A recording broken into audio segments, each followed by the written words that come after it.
Who wants more fun Catholic stuff? This guy. Yeah, it's late, but I wanted to do something today, so I thought I would talk about this thing.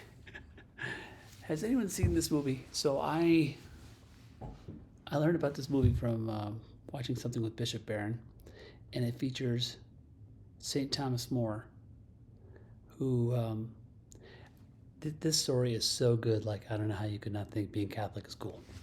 So Thomas More is not the guy in the cool outfit. That's Henry VIII. So let me see. So this video, um, which is from Bishop Barron. Well, this is 14 years old. I think it's Father Barron in this video. But uh, he goes through the gist of the movie where I haven't seen the whole movie, but I watched the first third and then I skipped to the end because I just had to see it. I got to go back and watch it. But apparently he watches it every June 22nd, which is, I think, a feast of Thomas More. So Thomas More is like the right hand, elevated as the right hand person to Henry VIII, King Henry VIII. And King Henry VIII wants to use him to get a divorce so that he can hopefully have a son heir to the throne, so the Pope won't give him a divorce. So he's kind of having a little bit of a fit, and he wants to marry Anne Boleyn. It's the guy who plays St. Thomas More in the movie. That's pretty, serious. That's him getting convicted. I did watch that part in right here. Then later on, Pope Benedict goes to the same spot and like lays down some rhetoric on these fools. It's so good, man. Okay. So anyway, you should go watch if it'll let me post a link, I'll put the Bishop Barron thing underneath the video. But basically, this guy won't play. He won't play. So King Henry VIII, he wants to remarry, have a different heir. He takes everything he can possibly take away from this guy, who's a very learned, respected lawyer and the Chancellor, I think, of England. And he's like, come on, let me found the Church of England, and then I can, get my own divorce and kind of do my thing. And this man of principles, like, just they take away. This is where it gets good. Very slowly, King Henry takes away his wealth, his pleasure, his power, his honor, all that good stuff that people want. And at one point, during this, well, it's not during this video, I saw in some other video that when St. Thomas More was sent to the Tower of London, that wasn't bad enough. So the king had him moved to like a colder part of the tower and then took away his books.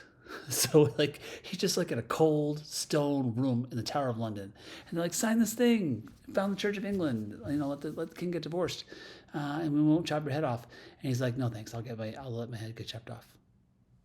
So that's what happens at the end of the movie. Spoiler alert. But anyhow, what happens is King Henry, that's him.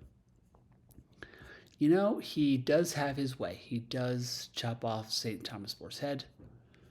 And he is then able to found the Church of England, which is every other version of, I didn't pay much attention in school. It was a significant fork in the road between the Catholic Church and all the other stuff, all the other churches. Anyhow, he goes his merry way. I love this. He was an extravagant spender, and then it says he was on the verge. He was often on the verge of financial ruin due to personal extravagance and costly and largely unproductive wars. Okay, so that's not going too well. He was attractive, educated. Okay. Then, as he aged, he became severely overweight, and his health suffered. He is frequently characterized in his later life as a lustful, egotistical, paranoid, and tyrannical monarch.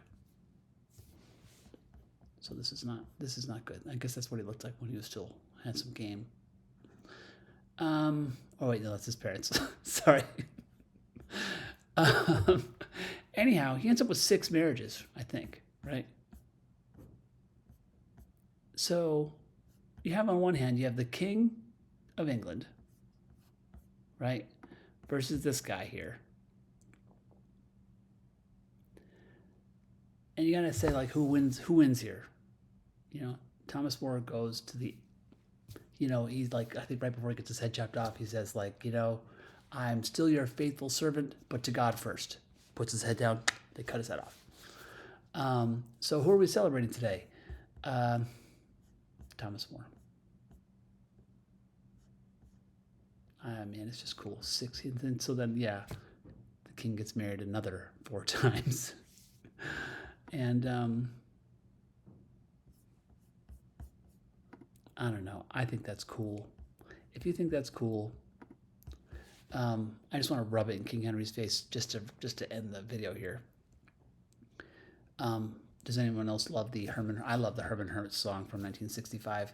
I thought I would try to read the lyric and see if it's somehow tied in at all to what happened to Henry VIII. And the only thing I can think of is maybe Herman's Hermits, maybe they also lost their minds, because it doesn't make any sense. The eighth, doesn't matter. This woman gets married a bunch. Maybe that's the thread. Anyhow, fun Catholic stuff. I think that's fun. I think I have to pick like a patron saint. I'm getting confirmed at some point here. I think I heard somewhere that I have to pick a saint, or somebody told me that. I think my buddy Kevin might have told me that. Anyway, St. Thomas More is the jam. Anybody else into that? Okay. God bless.